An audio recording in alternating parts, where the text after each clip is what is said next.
Hello everybody, how are you doing? I hope you're having a fantastic week. And welcome to the first ever episode of FanCast. The clue is in the name. It's a podcast for the fans to find out a little bit about why the fans fell in love with the club and what they think about how the club's being run now. So I was trying to think, who can I have on as the first ever guest on FanCast? I want somebody passionate, I want somebody knowledgeable, and I couldn't think of anybody better than my own big brother, Colin. So thanks very much for coming on the show, mate. You're welcome. Excellent. You take part in a lot of the reaction videos as well, so I appreciate that, mate. You're doing a great job there. But yeah, if you're ready, we'll crack on with the first question. We've got 10 questions. It's going to be hopefully a weekly thing. So if you're ready, we'll start straight away, yeah? Let's go for it. Excellent. Question number, if I keep looking this way, it's because I've got a memory like a fish. So I'm looking down here at the questions. But question number one, Colin, how long have you been a Sunderland fan, and what's your earliest memory of being a Sunderland fan? Well, I've been a Sunderland fan, I'd probably say now 43 years. I'm 49 now.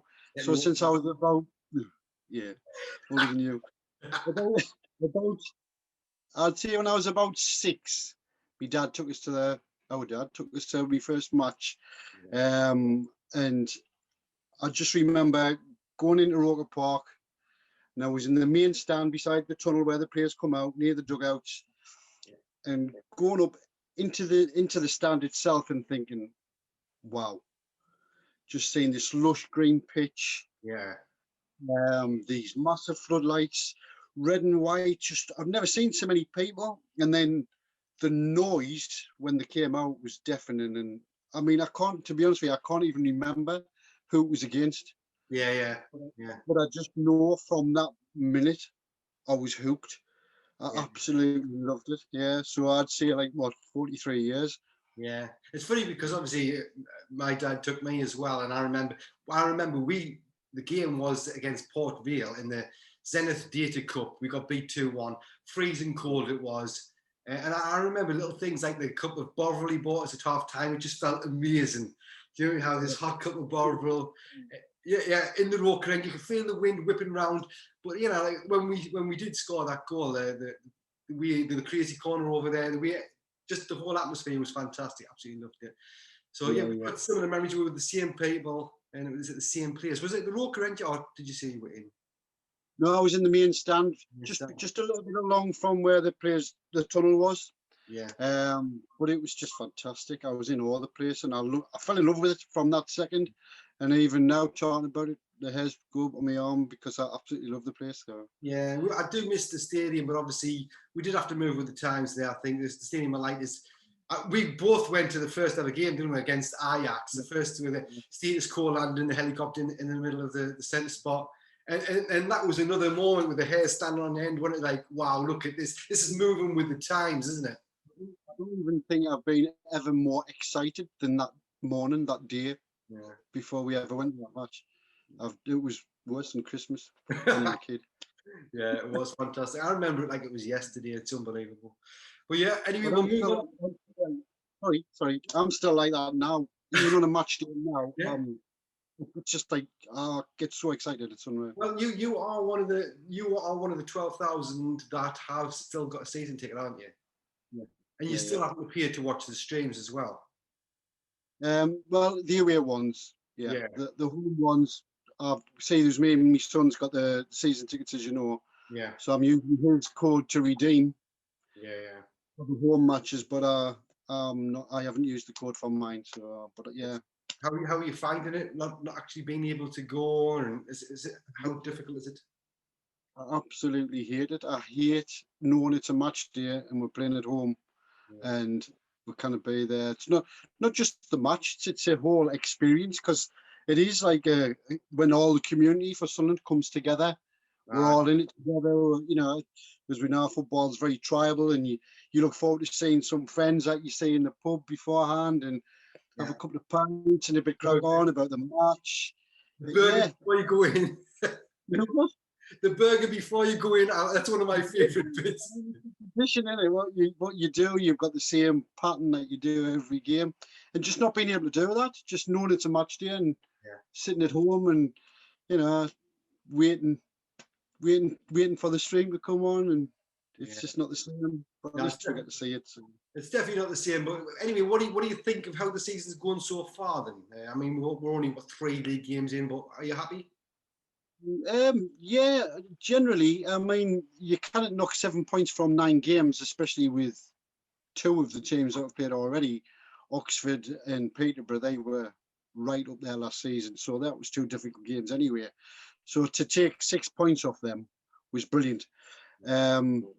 So all I would say is I'm not overly pleased with the way they've played. I mean, like especially Peterborough, I think they've defended well, but I don't think because going forward, I do think we're quite one-dimensional, and we just try and hit the wings, either Luke O'Nien or Denver Hume, and get crosses in the box. Now that's great if you've got somebody who's going to get on the end of them, but when you're playing Charlie White, who I just don't think is doing enough to warrant a start. I think Will Grigg deserved a start, to be honest with you. I mean, I know pre-season he was playing well. He looked up for it. He looked fit. He looked sharp.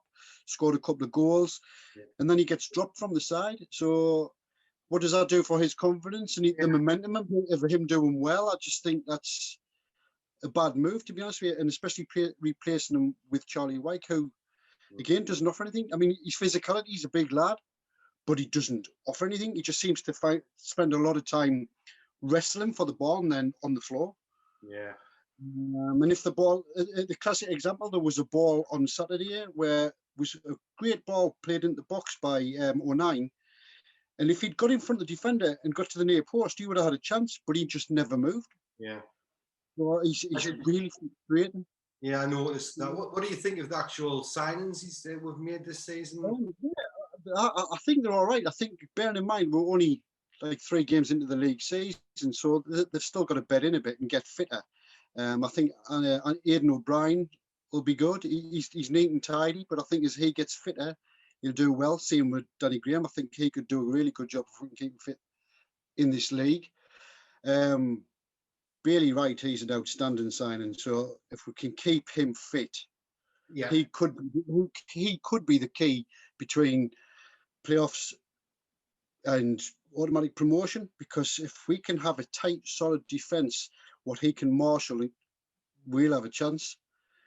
If he gets injured, then obviously we've seen what happened last season when he got injured. We sort of lost form, didn't we? Yeah, totally agree. For me, I think he's the best signing we've made. So, and I'm interested to see, I can't see his name, but I know he's Kosovo, and I'm interested to see him play, but you cannot knock Flanagan. He's playing all right at the minute. So, you know. RB. I think people just call him RB or Jumanji or something. Don't they call him?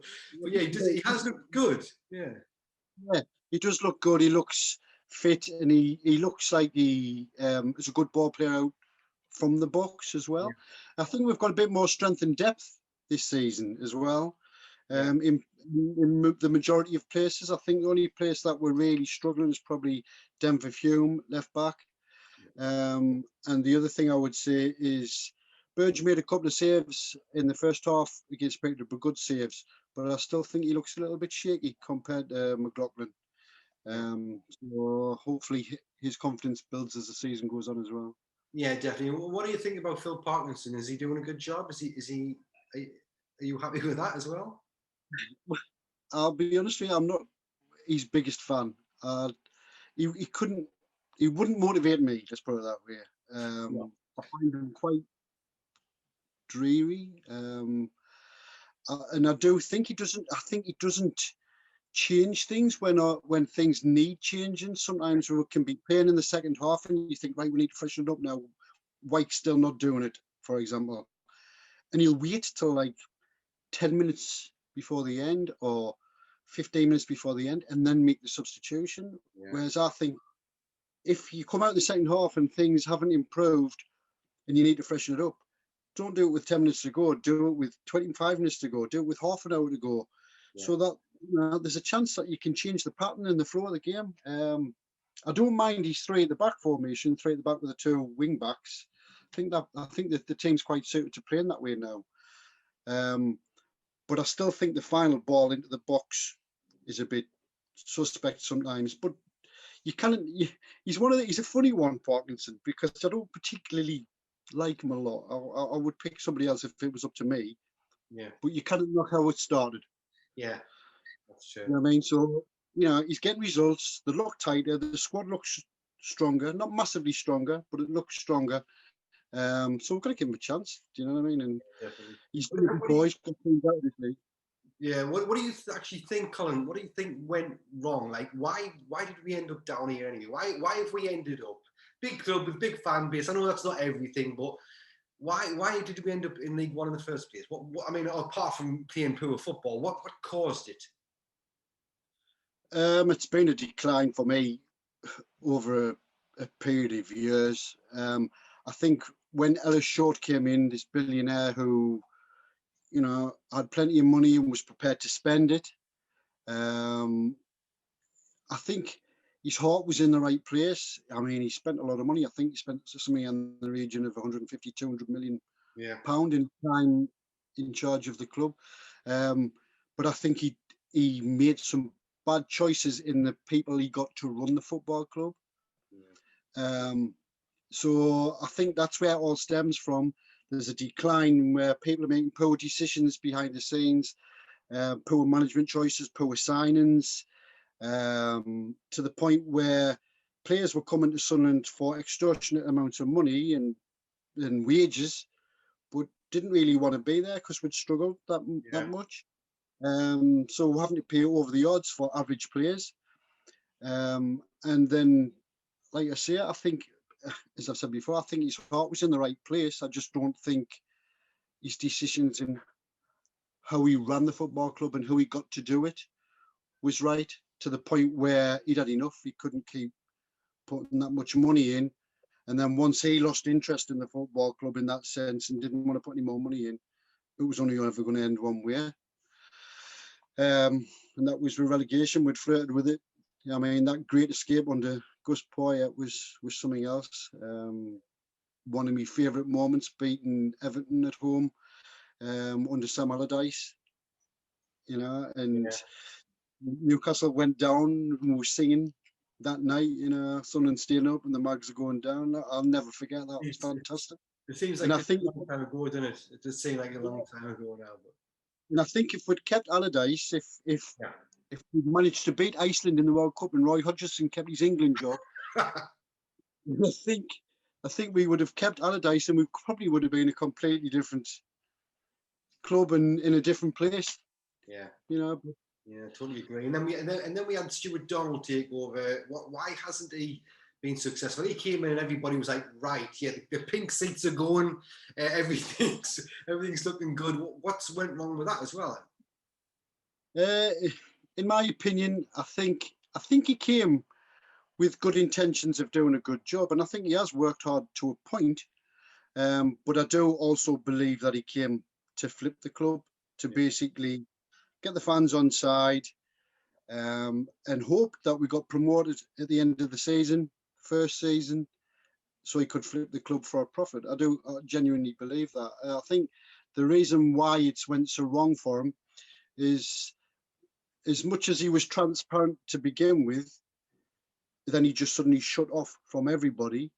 Soon as the going got a bit tough, and you are going to be there to be shot at if fans are not happy with the way you're running the football club. That's the person they're going to look at, and he didn't like it. So then he shut off all communication with the fans. And then there was the dishonesty of what he'd been doing with the parachute payments and how he actually paid for the club. Well, it might sound a bit harsh. I didn't want to say that about him, but just he wasn't upfront and honest about where the money was coming from, what it was used for, which infuriated fans. And then from that point, his position became untenable for me. We are, no matter whether we're a good side in this league or not, we've only ever been at this level once before, and we only stayed in that for one season and won the league. So every season that we're down here, it's not good enough, for a club of Sunderland size. And that's not me being arrogant and thinking, we shouldn't be here. Well, we should be here because of all the problems we've just talked about over the years. We should be here, but we need now somebody to get us out. And I don't think he's got the money or the nous or the experience to take us there. And I think that's why so many people are craving the stability and a new owner that'll give us the stability and the even if it's a long-term plan. People don't just want us to expect to walk the league and then walk the Championship, be the Premier League. Yeah. People just want to see us progress and be proud of the club again and let us build something. Do you know what I mean? Yeah. So I think we've had lots of, as you mentioned there, we've had lots of bad moments at the club. What would you say are, what's the worst moment? But also, instead of being all doom and gloom, tell us what your favourite moment is as well. Yeah, worst moment was probably, well, in my life. Been quite a few to choose from, to be honest with you, aren't there? Yeah. I think Charlton the first time was pretty bad, wasn't it? Charlton the first time was really bad, yeah. I also think getting relegated back down to that level again after falling out, the shock of falling, well, not to say shock, but from falling out of the Premier League, then the shock of falling straight into League One. I mean, not even being able to compete in the Championship, finishing bottom. Yeah. You know, that was really low. And then thinking, right, well, okay, we're here, let's fire ourselves straight back up. And we didn't do that neither. Yeah. So as a support, this is probably pretty as low as it can get. I mean, if you want to look at individual games, getting beat off Newcastle 5-1 at St James's Park. Thankfully, we put that right with 6 in a row. So when you say some of your favourite games, some of them are in there. But yeah, I think my favourite time as a Sunderland supporter was under Peter Reid in the 1998, 1999, 2000, 2001, when we were a fantastic team in the Championship. Yeah, we lost to Charlton in the playoffs, but then we absolutely annihilated the league the following season with a record points total of 105, I think it was, at the time. Absolutely annihilating everybody in that league. And then when we did get to the Premier League, 7th place finish. I mean, to be honest with you, at one point we were looking like we were going to get into Europe and the Champions League. Kevin Phillips scoring 30 goals, playing really good football. Nicky Summerby, you know, it's just Alan Johnston. He got us up, didn't he? He was on the left wing to get promoted. So yeah, they were my favourite times under Peter Reid. It was really good, entertaining football to watch. I think. Yeah. So who would you say is your current favourite player and sort of all time Sunderland player as well? So who would you like now? And of all time, obviously we all know there's a lot of big names out there, but you tell me of all time and the current favourite player. My current favourite player now is probably Luke O'Nien, and I tell you why. Because he's not the most gifted footballer you'll ever meet, but his attitude and application on the pitch is fantastic. Yeah. He gives 100%. He's a genuine lad, and don't get us wrong, he has got a little bit of quality about him, but it's just the way he carries himself. He's a professional footballer, and he's a young lad, and there's too many young footballers these days who I think, oh, the big I'm making money, I'm a professional footballer. And he's just not like that. He's a fantastic role model for anybody wanting to be a footballer. So yeah, Luke O'Nien, just for his professionalism and the way he carries himself. Really. So he's your favourite current. Who's your favourite of all time? Is that obvious, or is it somebody? When I was younger, it would have been Marco Gabardini, because he was. Yeah. I could remember Gary Rowell, believe it or not, when I was really young. But the first when I really got into the football and really was taking an interest in it, he was my first proper hero, Marco Gabardini, I would say. Yeah. And then Kevin Phillips came along, and there was just no other. I can't see Kevin Phillips. I mean, I think it's a tough one for me because I absolutely love Kevin Phillips, but I think I like Darren Bent. I like Jermaine Defoe. I mean, the way Jermaine Defoe played and the way his attitude, we're talking about Luke O'Nien, his attitude towards the Bradley Lowry thing and everything, and the way when he scored and he's running down, he breaks down in tears. Them sort of moments for me. I mean, I know I'm a bit younger, but like I just think he was fantastic. I'd have him back now, to be honest. Oh, yeah, with a heartbeat, yeah, without doubt. Honestly, that's sorry. I think I'd have him back at aged 50. You'd probably have Kevin Phillips back there now. Yeah, definitely. Yeah, there's a lot of good players out there. Anyway, we'll move on to the next question. I'm looking now because I'm forgetting where I'm at. Right, yeah, number 6. We've got. And is there any other sports that you're so interested in, or any other teams you've got a soft spot for? Well, teams in football I got a soft spot for are probably Mansfield Town. Yeah. Purely because, you know, I've lived down there for a lot of years. My dad worked on the pits down there, didn't he? So that's actually where I was born. So yeah, I can say that.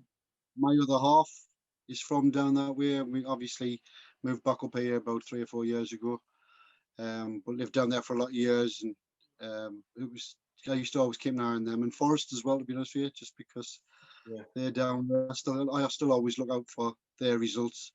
So yeah, them two are probably the soft spot for me. Other sports, well, you know, I love sports, so everything really. I love Formula 1. Yeah. I love cricket. Do you know what I mean?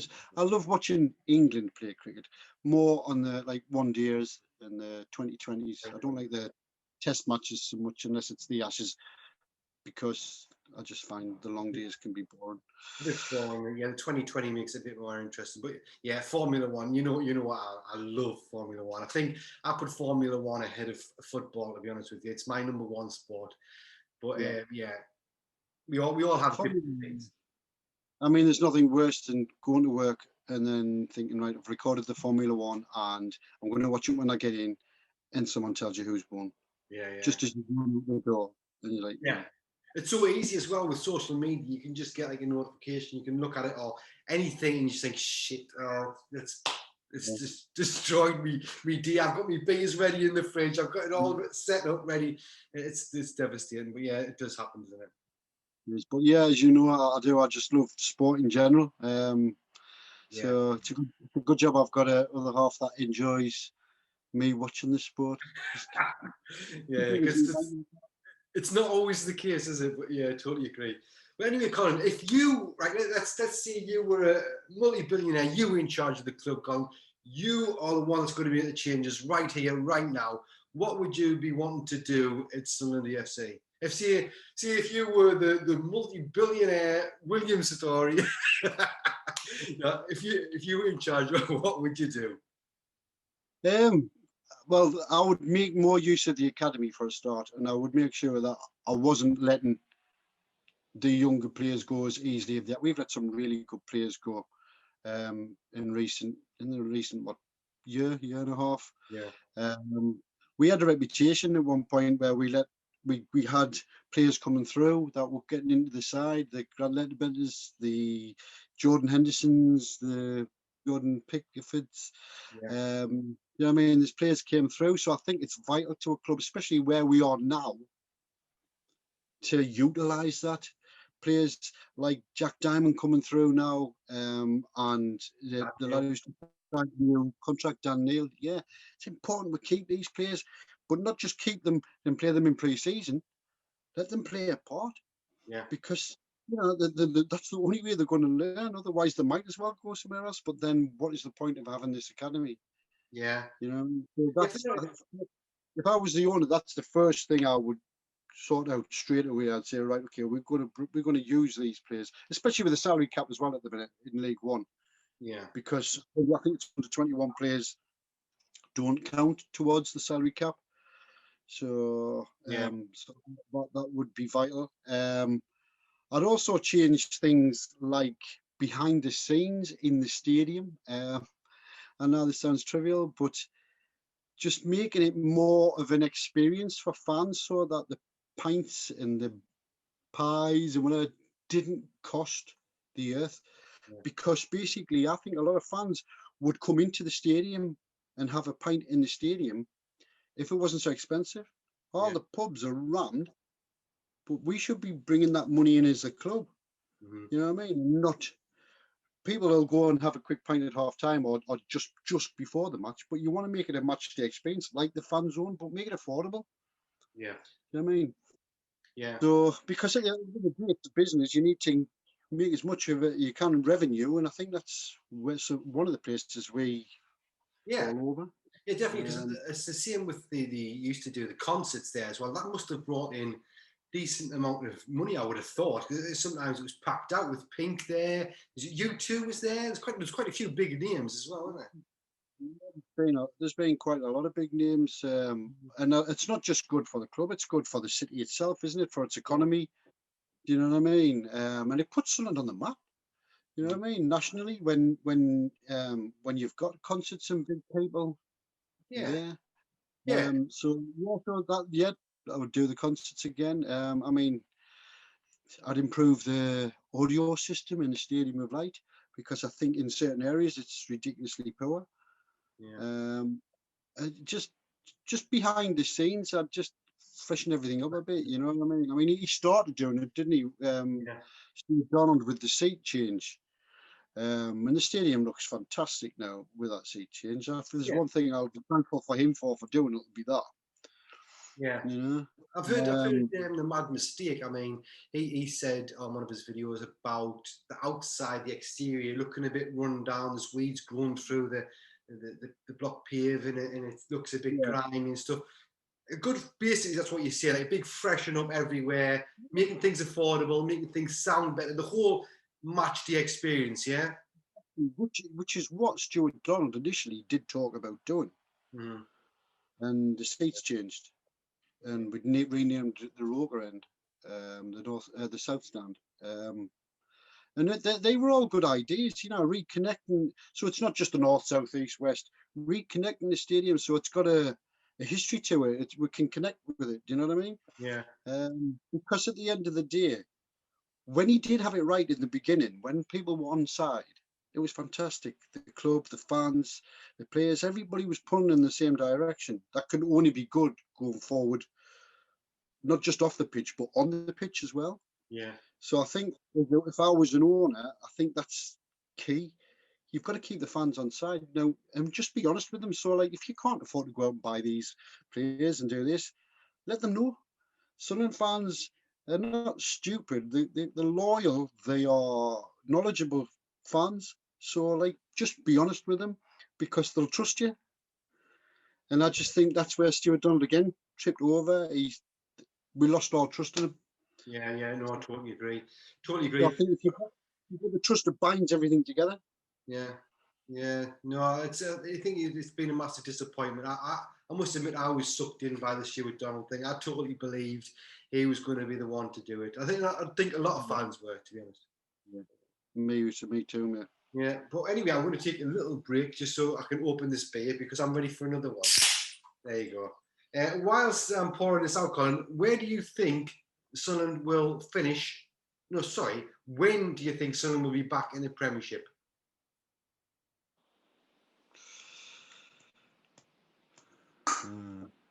The $6 million question.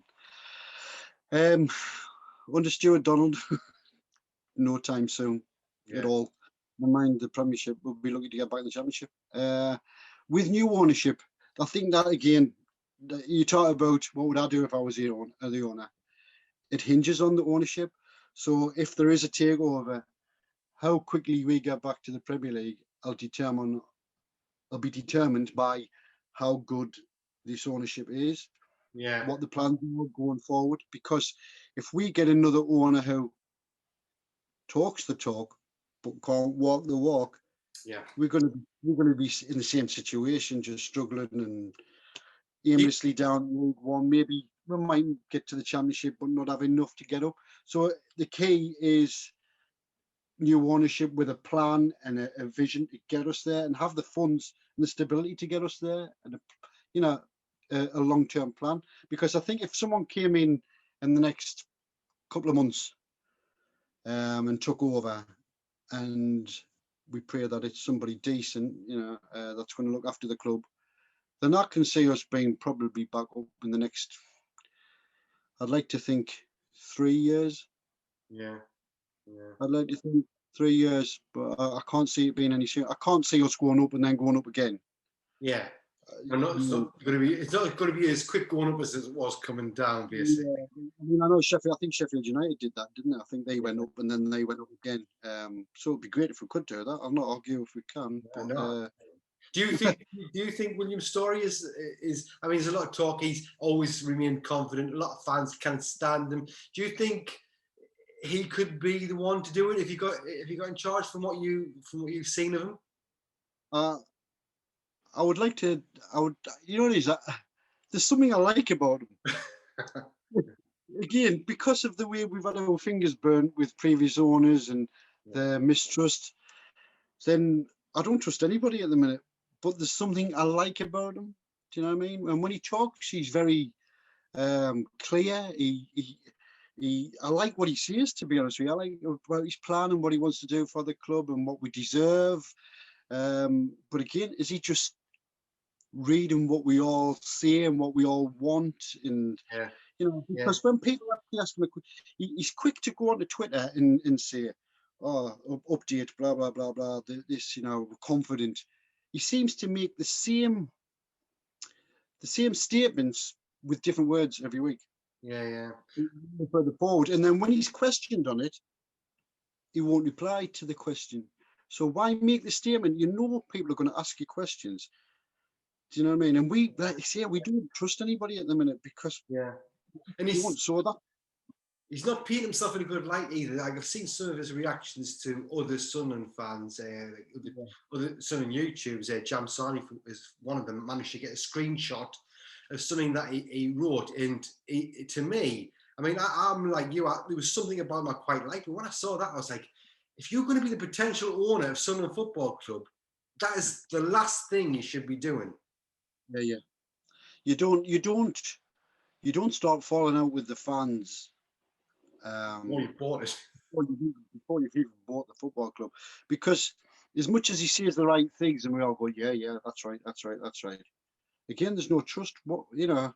He keeps going on about, the truth will come out in this court case about what happened in Formula One with Haas and how Red Bull tried to sort of bully him out of Formula One, and some investors tried to take over his company. But to be fair, we're not interested in that. We just want to know what's going to happen with Sunderland Football Club. Now, personally, I don't think he's going to get it. That's my opinion. I don't think he's going to get it. If he did get it, I'd give him a chance because I'd have no option. Yeah. But this thing, like I say, there's things I like about what he says, and if he has got blue chip backers behind him with money, then great. I'd rather have the stability, and I just think, Stuart Donald knows what it's like when the fans turn on him, and how he's reacted. What would this guy be like? What would he be like if the fans turned on him? Because I don't think he would be very nice at all, to be honest. Yeah, I agree with that.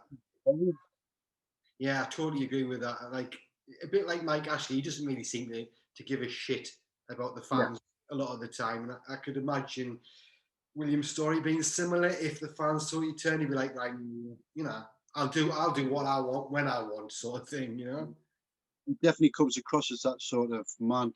Yeah. I don't deny. I do think he probably wants to buy the football club, but I just don't. I just don't think he'll get it. I don't think they're actually entertaining him, to be honest. Yeah. I just Fair enough. I still don't understand what he gets out of it though, because people say, "Oh well, it's publicity, blah blah." There's only Sunderland watching. Yeah. Well, only Sunderland watching, isn't there? The series is like sort of Twitter following is like grew tenfold almost. He's got a lot more followers that we have people. I mean, I was following him for quite a while. I even spoke to him through the messenger. But I unfollowed him after some of the things he was saying. I thought it doesn't seem right to me. Some people saying it's not actually really him, but it definitely is him. Definitely his account. So I don't know. I think I'm a bit like you. I would like somebody else. I'd like somebody with a bit more money, a bit more sense, a bit more less mental, maybe. But but yeah, if you just get it, I will support him. I will back him as well.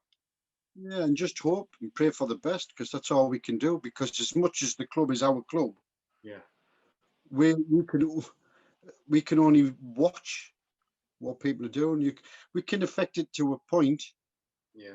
but as soon as it starts to go bad, then it has an effect on the team, doesn't it? Yeah. Big Do you know stuff. what I mean? I remember last season, when Parkinson first took over, and we went on that terrible run from Boxing Day. I think we went about 12, 13 matches where we were playing abysmal, and the fans turned. You know what I mean? So when it's not going well, as much as it can be fantastic at the stadium, right, when the place is rocking and things as well, it can equally be a terrible, toxic place.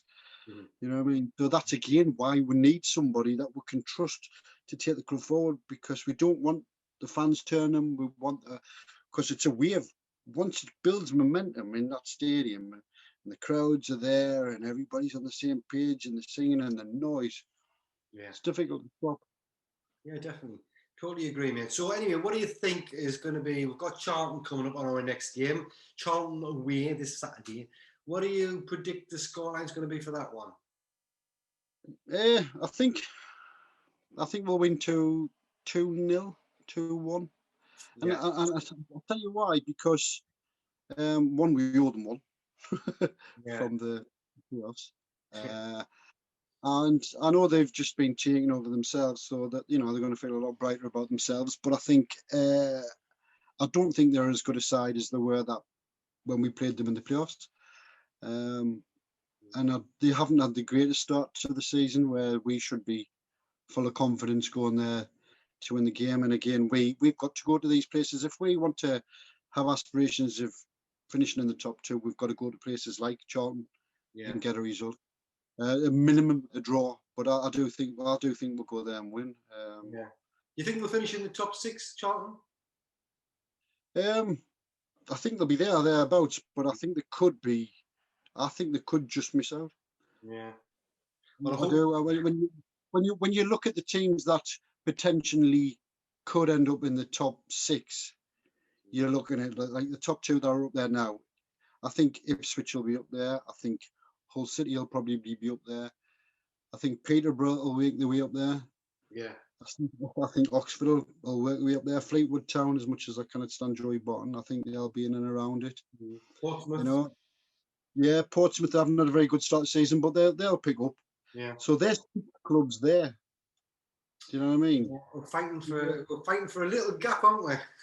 Yeah, even us. Do you know what I mean? If the wheels come off and we got a bad run, we're going to struggle to get the playoffs. Never mind the automatic promotion, because there's going to be some teams up there that are going to be pushing. Yeah, definitely, totally agree. Right, last question, Colin. I'm going to make a little league table for this one. Every FanCast guest that comes on, I'm going to ask this question at the end, and we're going to. The thing is, we're going to find out who's the most hated, either player or manager, by the Sunderland fans, the ones that come on the show anyway. So that's the question. Who do you sort of hate or dislike? Maybe hate's a bit strong. Who do you dislike the most currently in football, any league, as a player or a manager?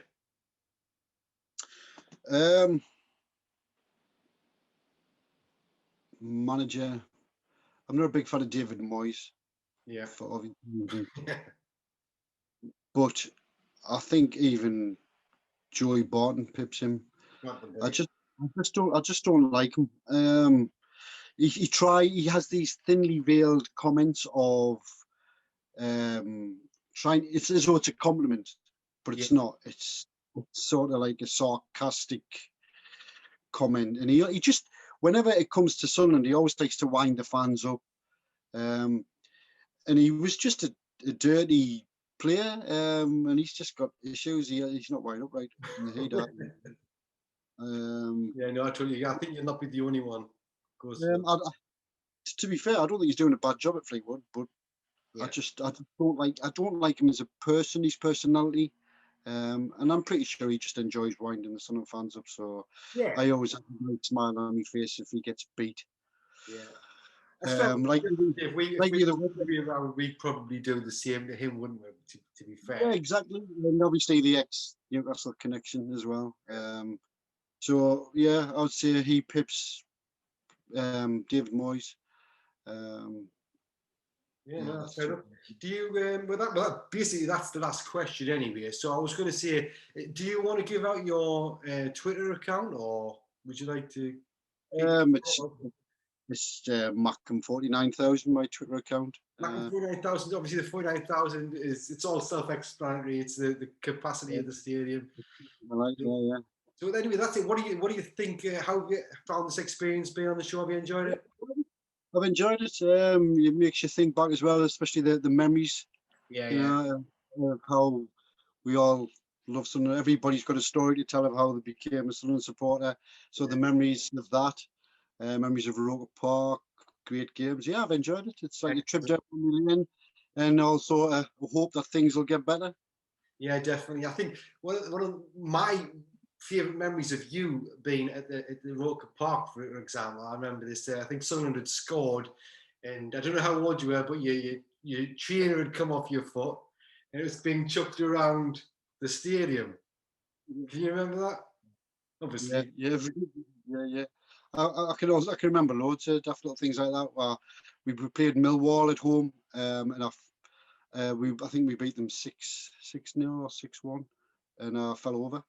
And I was in the Roker end, and when the goal went in, you could see us jumping up and down because I had my bright white Sunderland shirt on. Was it something TV like? Yeah, and I'd disappeared because I'd fell over. So that was one. And I also remember at the Stadium of Light when we played West Ham, and we beat them 2-1, and Andy Reid scored the winning goal. I was on the TV then as well, because I ran up to the camera and I was like, I was advertising Match of the Day in Sky Sports for about a week with that image that kept popping up all the time. So yeah. That was fantastic. But yeah, honestly, Colin, I really appreciate you coming on, being the first guest. There's nobody else I'd rather have on as the first guest. There's a few people lined up as well for future shows. So yeah, it should be good. I'm really enjoying it. I really enjoyed it. Thanks, mate.